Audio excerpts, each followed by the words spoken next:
Hola, buenos días. Muchas gracias por la presentación.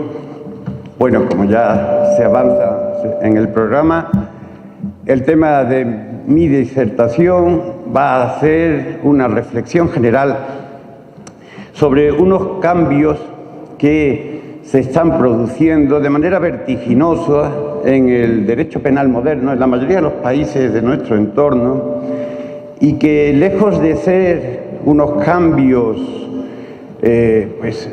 a pesar de ser unos cambios fluctuantes, indiscutiblemente, y a veces contradictorios, sin embargo, si se analizan con cierto detenimiento, se observa que hay un hilo conductor dentro de ellos y que, por lo tanto, en términos generales, se puede decir que representan una profunda modificación del derecho penal y particularmente, y a eso es a lo que me voy a referir, de la penología. De manera que nos estamos introduciendo en una penología, en una nueva penología que llamo penología del control. Bueno, antes de explicarles los contenidos de esta idea, de esta tesis, quiero hacer un agradecimiento y dos felicitaciones. Un agradecimiento al decano de la Facultad de Derecho, el licenciado Osvaldo Ramírez, por haberme invitado, por permitirme estar una vez más aquí con vosotros en Tlaxcala, donde ya he venido en varias ocasiones y a muchos de ustedes conozco de otras actividades académicas. Y dos felicitaciones.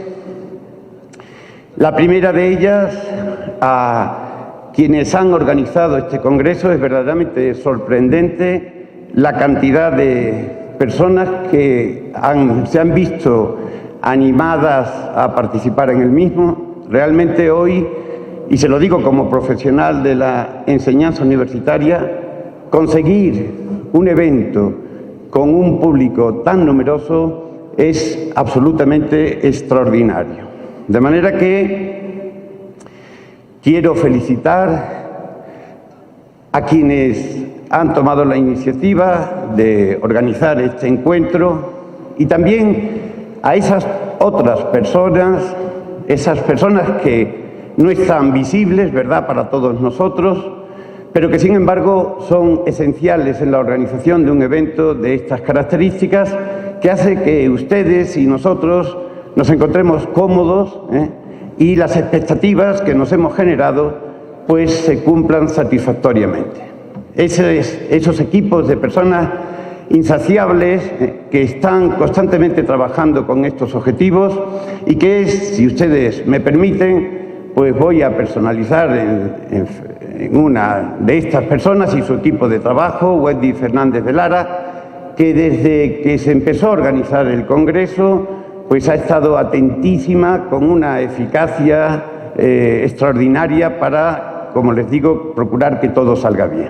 De manera que felicitaciones a todos los que han hecho posible este encuentro.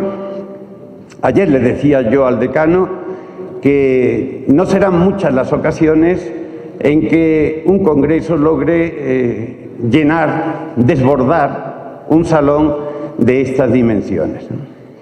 Y por último, felicitaciones también a la Facultad de Derecho. Felicitaciones a la Facultad de Derecho porque está de cumpleaños, cumple 50 años, y felicitar a una institución es también felicitarles a ustedes que forman parte de ella. De manera que las felicitaciones del cumpleaños de la Facultad de Derecho se las hago extensibles a todos ustedes que, gracias a su veteranía, disfrutan de una enseñanza que es muy interesante en la biografía profesional de todos nosotros. Bueno, dicho esto, y vamos de nuevo a retomar el tema. Como les decía, mi objetivo es tratarles de explicar cómo estos cambios vertiginosos que se producen en las últimas décadas en el derecho penal llevan un clarísimo hilo conductor, procurando modificar sustancialmente los principios que informan todo el sistema y desde la perspectiva que a mí me interesa, que es desde la que voy a hacer mi contribución, concretamente las consecuencias jurídicas del delito, modificando la penología. Es decir, este conjunto, ¿verdad?, esta panoplia de consecuencias que el Código Penal tiene reservado para quienes cometen infracciones penales. Cambios que me interesa destacarles a ustedes dentro del derecho penal, pues esencialmente dos. Primero, el derecho penal de las últimas décadas se está trasladando de un derecho penal de protección de bienes jurídicos a un derecho penal de gestión de riesgos. De manera que vemos con preocupación cómo sobre los intereses clásicos del derecho penal liberal, de la protección de bienes jurídicos que son imprescindibles para vivir en la sociedad, el derecho penal moderno se encuentra empeñado en gestionar los riesgos de la sociedad moderna. Esto perfectamente sintoniza con una hipervaloración de la seguridad. La seguridad hoy día es el criterio, traspasa fronteras, de manera que es el criterio más sugerente que encuentra el Estado cada vez que tiene que intervenir los derechos de las personas. Esta hipervaloración de la seguridad pública, es la que ha hecho que el derecho penal vaya asumiendo progresivamente esta función de gestión de riesgos. No quiere decir que abandone la de protección de bienes jurídicos, pero desde luego sitúa al derecho penal en un escenario completamente nuevo. Y como consecuencia de este nuevo objetivo que asume el derecho penal, nos encontramos un conjunto de modificaciones del derecho penal que tienen como objetivo que el derecho penal que vamos a conocer o que estamos conociendo a partir de ahora es un derecho penal mucho más ambicioso del que hemos conocido hasta ahora. Es un derecho penal que se está preparando, que ya está preparado para castigar. Luego explico qué quiere decir castigar, para castigar o para intervenir sobre los derechos de las personas mucho más, en un sentido mucho más amplio, cuantitativamente mayor de lo que había venido sucediendo con el derecho penal clásico. Para lograr este incremento en la presencia del derecho penal en la sociedad moderna, pues hay que poner en práctica unos mecanismos entre los que está el proceso de administrativización del derecho penal. Vemos con preocupación cómo el derecho penal moderno está incrementando progresivamente los ilícitos penales a costa de los ilícitos civiles. Las meras infracciones del deber, que tradicionalmente han sido campo de cultivo de los ilícitos administrativos, hoy los vemos convertidos en ilícitos penales. Desobedecer, sin más, sin vincularlo a la lesión de un bien jurídico, no es el cometido del derecho penal, sino del derecho administrativo, digo, la persecución de estas infracciones de mera desobediencia. Bueno, esto no está siendo así ahora y vemos que desobediencias de poca relevancia hoy día constituyen ilícitos penales.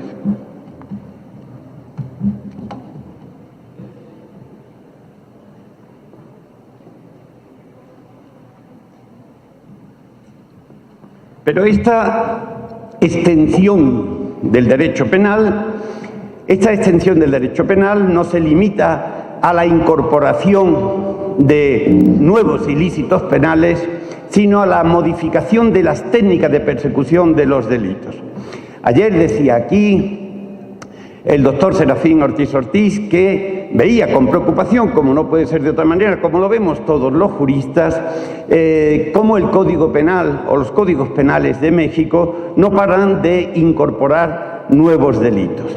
Y entendían que eso resultaba absolutamente incoherente. Y efectivamente es incoherente si lo vemos desde la perspectiva del derecho penal clásico, pero es absolutamente coherente si lo que se está pretendiendo es, como ya digo, preparar un derecho penal muchísimo más intervencionista, mucho más que lo ha sido a lo largo de su historia y mucho más de lo que nosotros podemos imaginar en estos momentos.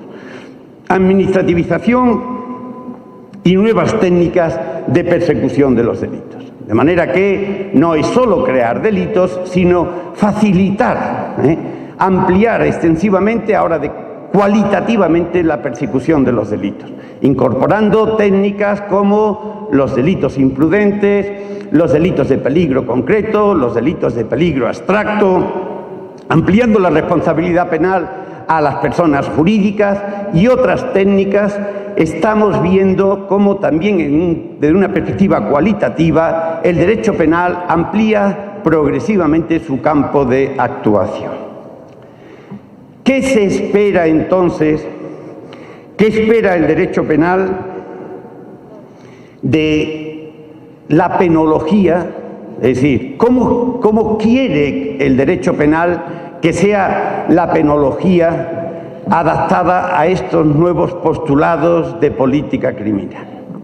La penología que va a ponerse en funcionamiento, ajustada a este derecho penal de gestión de riesgo, es una penología que ya no guarda relación con la penología resocializadora.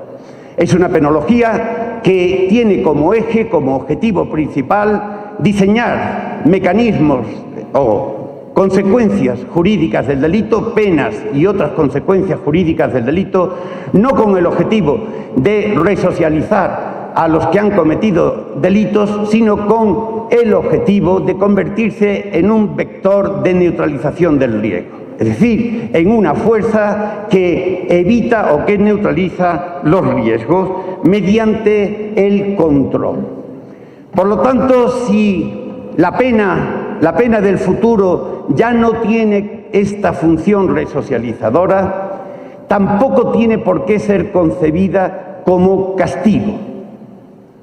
Para controlar no hay que castigar, para resocializar sí hay que castigar, pero para establecer un control de neutralización de los riesgos no es necesario castigar, sino que basta con diseñar unas buenas, eficaces estrategias de control de las personas que son fuentes de peligro.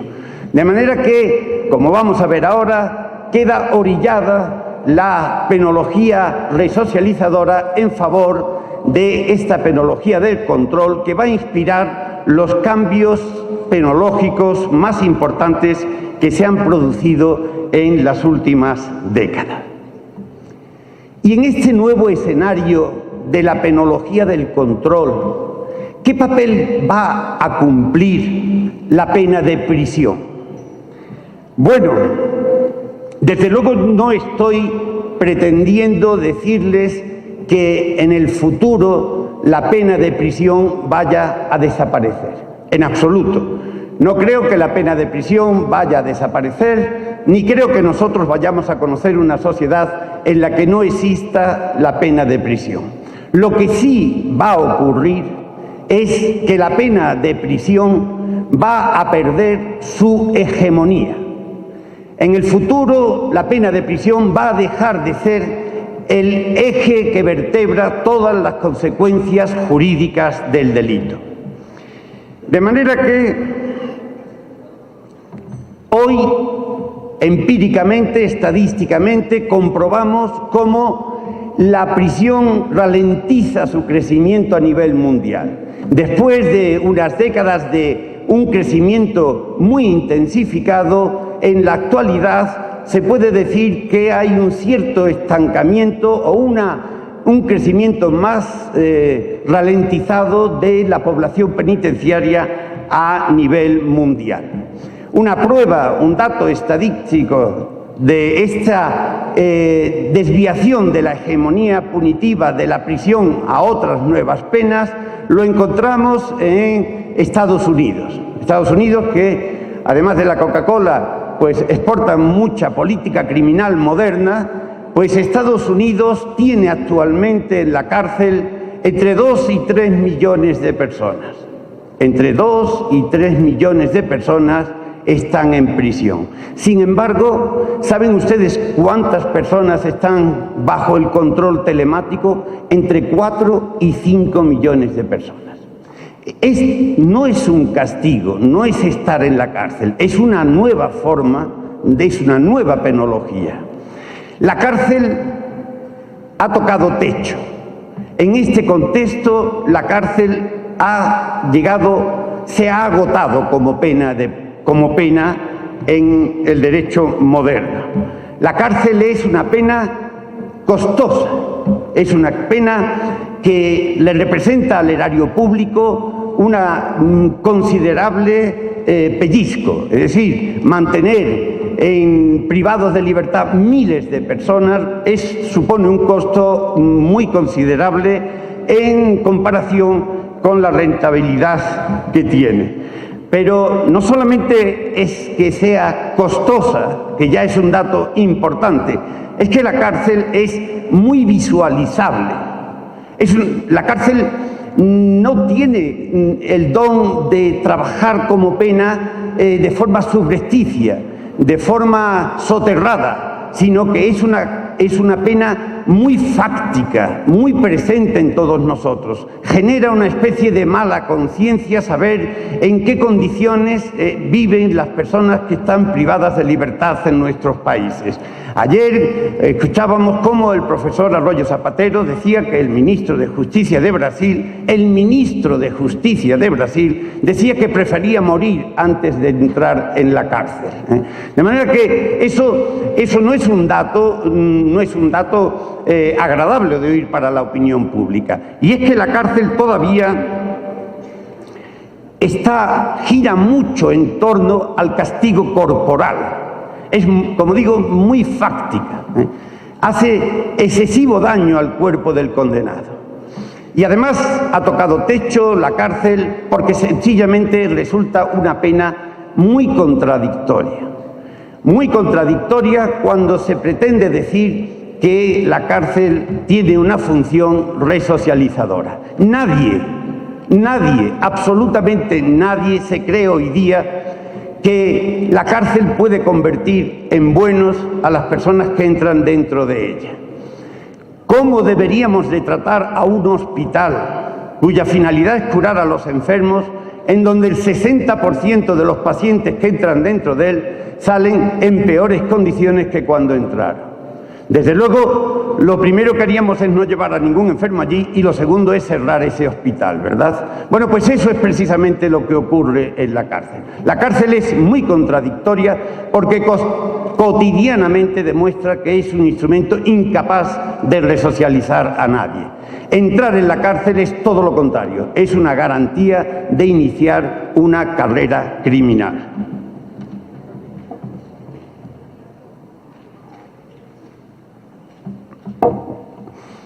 ¿Y qué cambios estamos observando?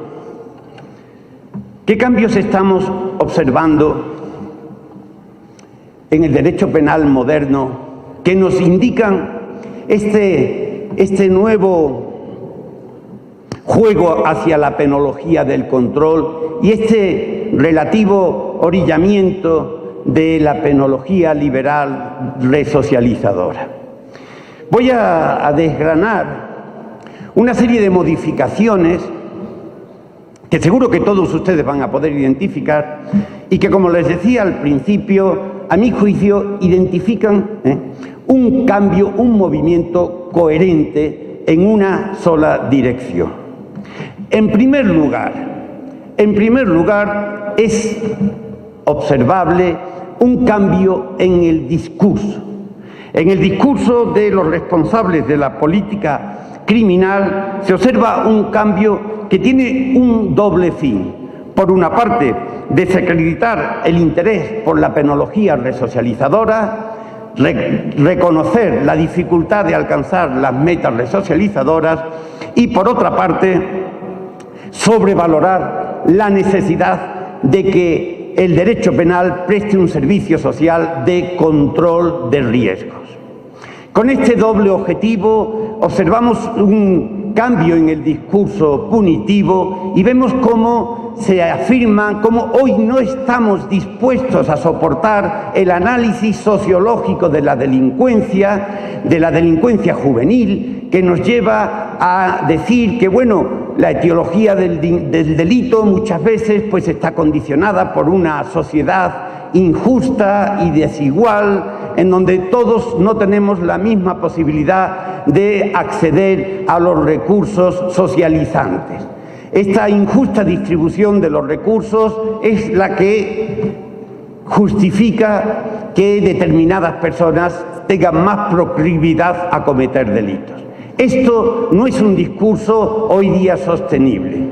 En su lugar encontramos mucha más referencias, no solamente en las autoridades responsables de nuestros gobiernos, sino también en instancias internacionales, muchas más referencias a la necesidad que tiene la sociedad de disfrutar de orden y de seguridad. Las personas, se dice con este nuevo discurso, tienen que ser plenamente responsables de lo que hacen. Y la sociedad no tiene por qué soportar que determinadas personas atenten gravemente contra su derecho a sentirse seguros y tranquilos. Es de alguna forma, y por expresarlo plásticamente en preguntas, parece como que el discurso nuevo ha cambiado la pregunta. Ahora ya no es ¿qué es lo que ha pasado ante un delito?, sino ¿por qué has cometido un delito? Ahora parece que no interesa tanto el estudio del delito como fenómeno social para tratar de abordarlo y resolverlo, sino mucho más la idea de la reprochabilidad a la persona que ha cometido un hecho delictivo. Otro cambio con esta misma orientación es los criterios de determinación de la responsabilidad penal. Esto es algo que ha calado profundamente en el sistema penal. Vemos con preocupación que el paso de la penología resocializadora a la penología del control ha dado lugar a un cierto desinterés por la persona infractora y, en su lugar, un mayor interés por los grupos. De manera que hoy podemos comprobar que el individuo ha dejado de ser un objeto de interés en estos criterios actuariales de la justicia moderna y la responsabilidad penal se gravita sobre la pertenencia del individuo a un determinado grupo social, concepto que es prejurídico, ¿verdad? Y hoy estamos hasta cierto punto saturados de escuchar referencias a organizaciones criminales, a emigrantes, a extranjeros, que se produce la acumulación criminal. A las personas no se les castiga por lo que han hecho, sino que sufren una especie de acumulación, de concentración criminal, y se les castiga por una trayectoria vital. Este cambio hace que en los códigos penales modernos vemos que más que diseñar la pena o determinar la pena en función al bien jurídico protegido, se diseña más bien en función de circunstancias del delito, como por ejemplo la pertenencia o no del infractor a una organización criminal.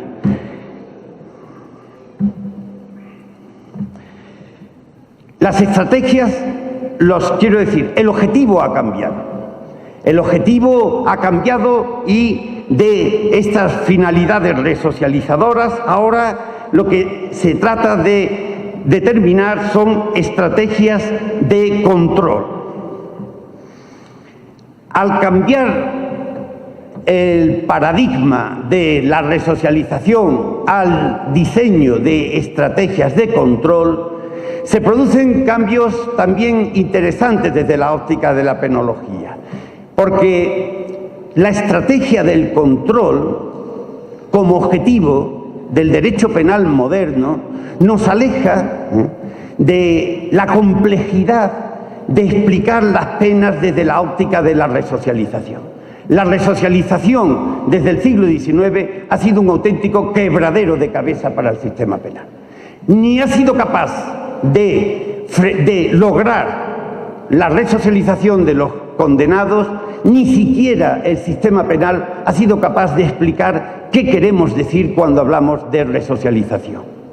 En su lugar, hoy aflora una idea completamente nueva, una idea que se puede valorar empíricamente, que se puede tocar, se puede valorar y se puede diseñar las estrategias en función a esta idea del control.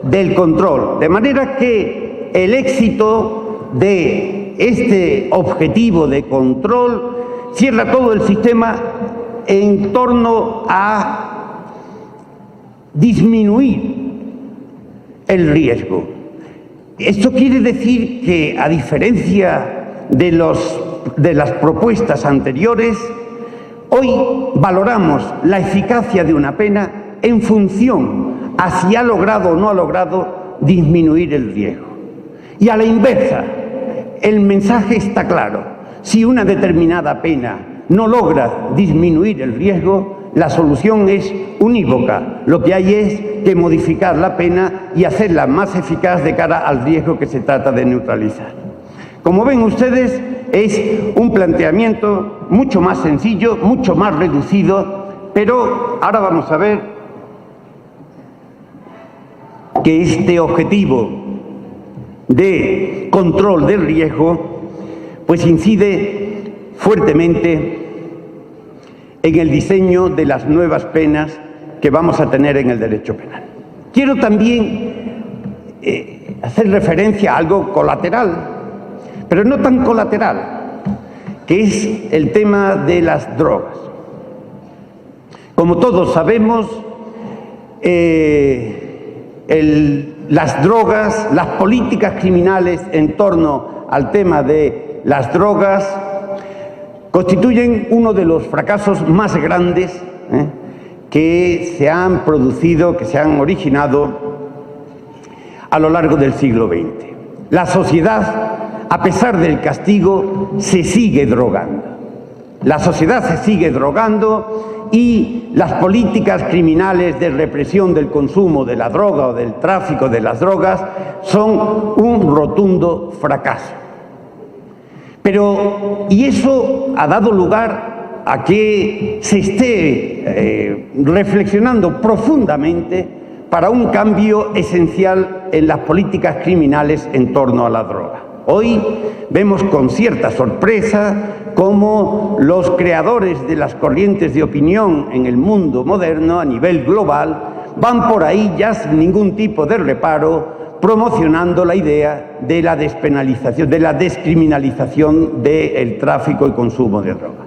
Los expresidentes como Clinton, en España Felipe González, en los foros a los que son invitados ya propugnan sin ningún tipo de reserva la necesidad de afrontar una nueva política criminal frente a la droga que pase por su descriminalización. Incluso para el año 2017 hay una conferencia internacional en las Naciones Unidas monotemática sobre este tema de las políticas criminales de las drogas. La droga, el tráfico de droga, el castigo, la criminalización de las drogas ha hipotecado el derecho penal moderno. Más del 50% de la actividad del derecho penal no se explicaría si no fuera debido a la política criminal que se ha seguido en torno a las drogas.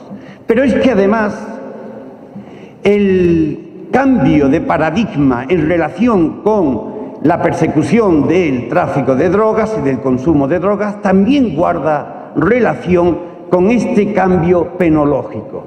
Porque el castigo, la criminalización del tráfico de drogas y del consumo de drogas sintoniza más con una penología resocializadora que con una penología del control.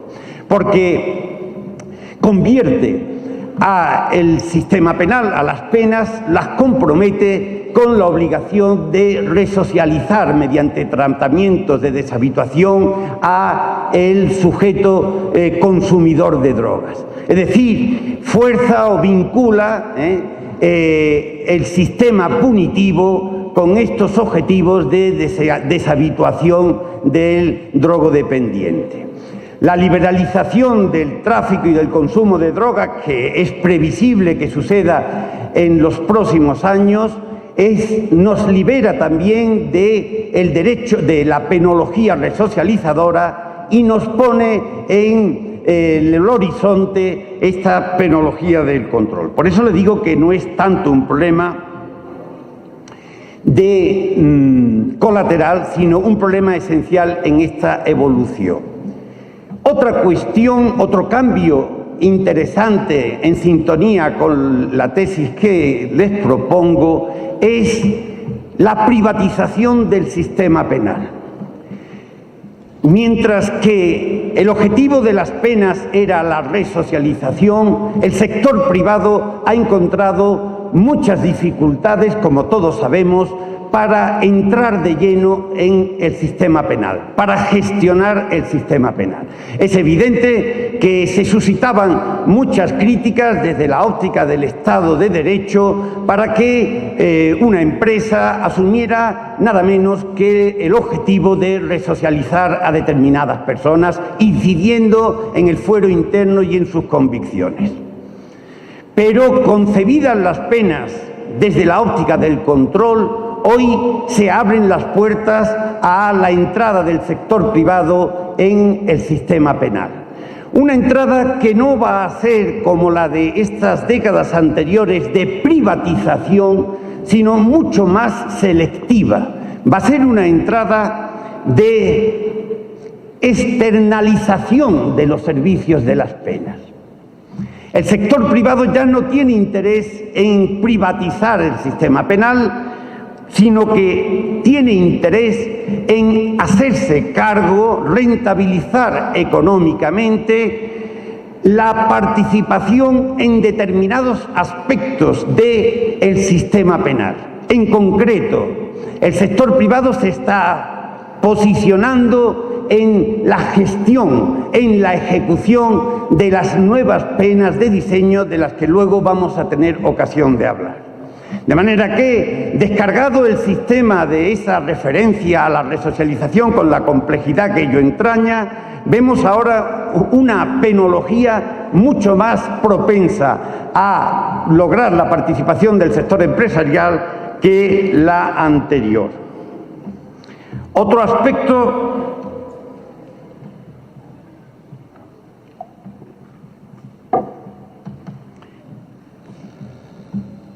elocuente de estos cambios es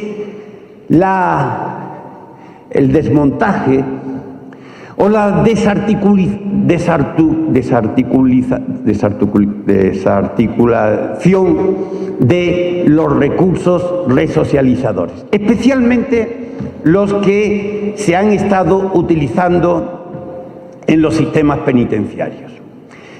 Ya les he dicho antes que creo que las cárceles no van a desaparecer, se van a mantener reservadas frente a una tipología criminal particularmente grave. Puede que se vean reducidas si efectivamente se llega a lograr la despenalización del consumo y tráfico de drogas, pero como contraprestación de todo esto, las cárceles van a reconvertirse en las viejas penitenciarías del siglo XIX, es decir, en auténticos depósitos de personas, propugnándose las alternativas más ruralizadas, más económicas, las grandes penitenciarías frente a cualquier otra opción que pudiera indicar un interés del sistema todavía por la resocialización de los privados de libertad. Pero es indiscutible, no se puede dudar, que existen todos unos recursos legales en nuestros países que originariamente fueron diseñados para promocionar la resocialización, las conductas positivas con el derecho de los privados de libertad. ¿Qué hacer con estos recursos, con estos beneficios penitenciarios que fueron originariamente el eje de actuación penitenciaria para lograr la reinserción social de los privados de libertad. Pues lo que está sucediendo es que se están reutilizando y sintonizando con esta nueva concepción penitenciaria de la cárcel concebida como depósito de personas. Hoy los beneficios penitenciarios, los que cada uno de nuestros países tienen, están al servicio de la disciplina penitenciaria, de alcanzar las máximas cotas de control dentro del sistema penitenciario.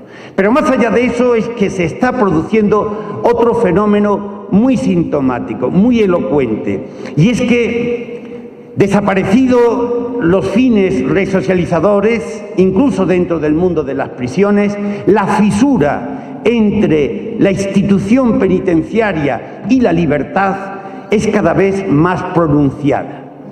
Cada vez se accede a menos beneficios que permiten anticipar el momento de la excarcelación.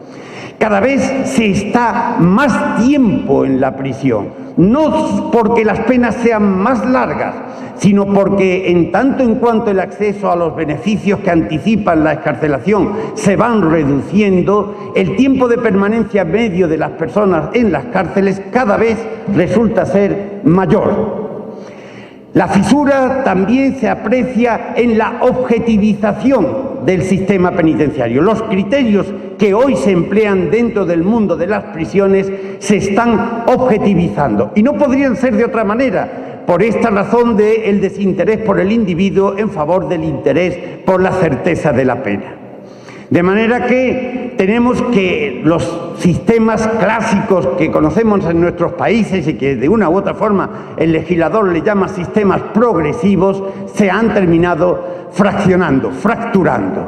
Y entre la prisión y la libertad ya no quedan apenas espacios intermedios. Otro indicativo de este cambio hacia este nuevo planteamiento de la penología está, como no podía ser de otra manera, en la incorporación de nuevas penas. En todos nuestros países observamos un interés por incorporar penas que podríamos llamar penas de diseño. Penas que no transmiten, o no suficientemente, no transmiten la idea del castigo, como es la pena de la prisión o la pena de la multa, sino que transmiten la idea del control. No es tanto que no se restrinja derecho del condenado, es que esa restricción de los derechos del condenado es instrumental. La privación de libertad en la prisión es el fin en sí mismo, es el contenido. En las nuevas penas, en estas penas del control, la limitación de los derechos es el medio para alcanzar otro fin, que es el tener controlados a los condenados. Pues bien, vemos entonces que en nuestros códigos penales aparecen penas como la libertad controlada, el arresto domiciliario, la personación del condenado en determinados lugares, la intervención de las comunicaciones, la ubicación especial del condenado, la prohibición de que vaya a un sitio, la obligación de que resida en otro, la prohibición de comunicarse o acercarse hacia determinadas personas. Todas estas penas que todo este arsenal punitivo, son todas penas que no tienen más de 20 años de antigüedad, ¿no? Más o menos, ¿no? Y todas ellas tienen esta característica que le digo, de que más que castigar, en sus contenidos tienen el objetivo de controlar. Hay dos aspectos en el diseño de estas penas que también me resultan preocupantes. Uno, por una parte, son penas dinámicas. Dinámicas quiere decir que pueden cambiar incluso después de la sentencia firme, algo a lo que nosotros los juristas no estamos acostumbrados. La cosa juzgada no solo es juzgada respecto de los hechos, sino también respecto de las condenas. Estas penas, en cambio, son dinámicas y en su fase de ejecución pueden cambiar de manera sustancial. Y por esa misma razón son también penas indeterminadas, otra cualidad que en un Estado de Derecho que ofrece seguridad jurídica a las personas tenían las penas. Las penas son fijas en la sentencia. En el fallo, el juez se compromete a decir su duración. Estas penas, en cambio, se determinan en fase de ejecución. En este sentido, y como luego tendré ocasión de decir, se parecen más a las medidas de seguridad que a las auténticas penas. Otro indicativo es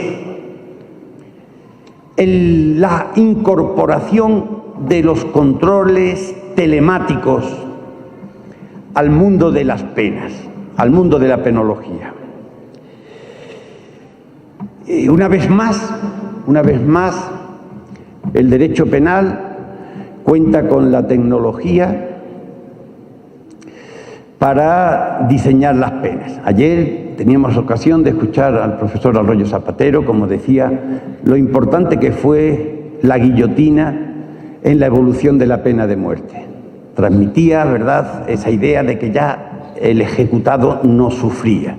No era lo mismo, ¿verdad?, morir a golpes de hacha del verdugo, que no siempre acertaba donde daba, a esa limpieza que tenía la aportación tecnológica de la guillotina, y ya no les quiero a ustedes ni decir las nuevas formulaciones de ejecución de la pena de muerte, como son la cámara de gas, la silla eléctrica o la inyección letal.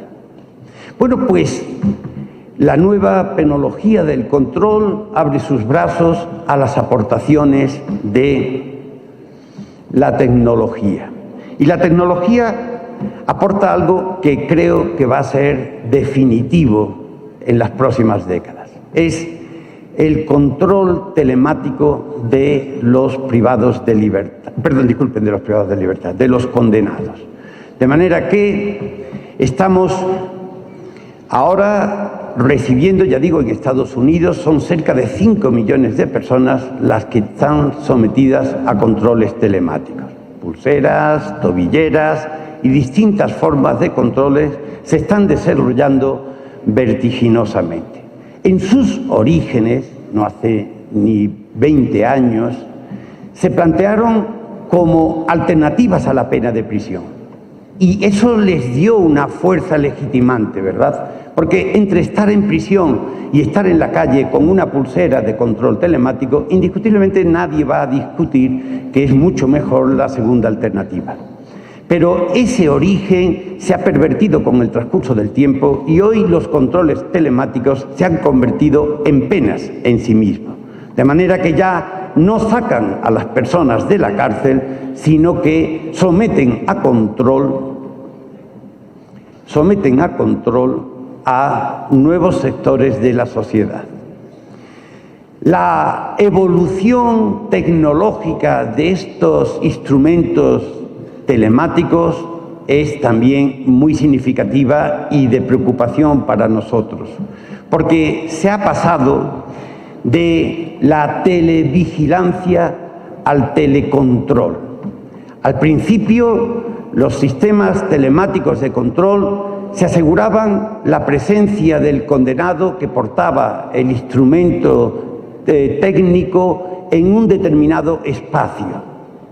Hoy la evolución de estos instrumentos hace que la información que se puede transferir de la persona que lleva la pulsera o lo que sea, del instrumento que sea, el aparato que sea, es una información completísima.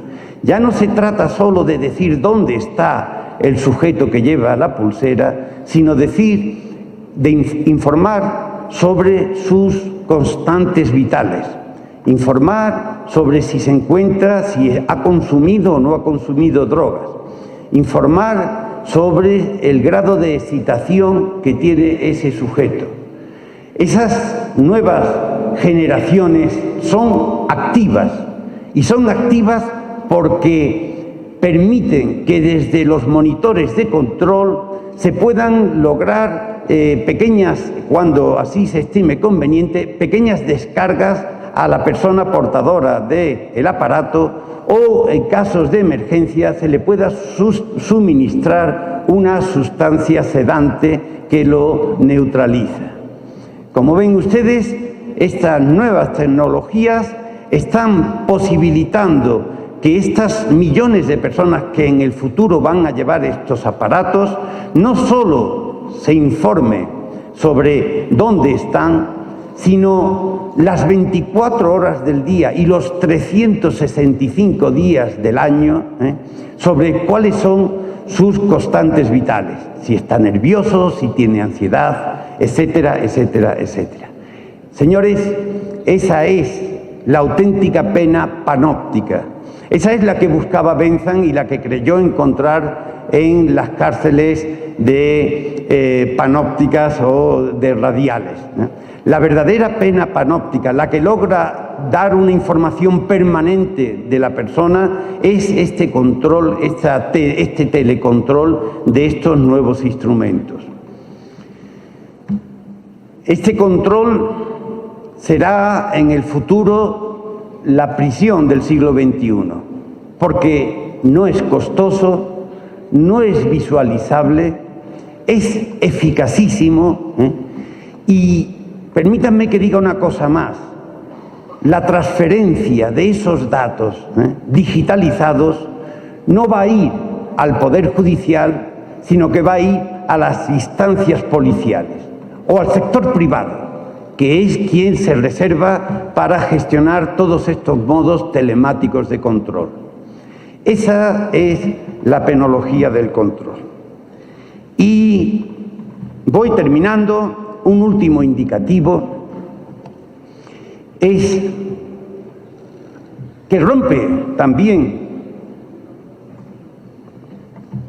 con lo que nosotros sabemos, o al menos debiéramos de saber después de haber estudiado Derecho Penal,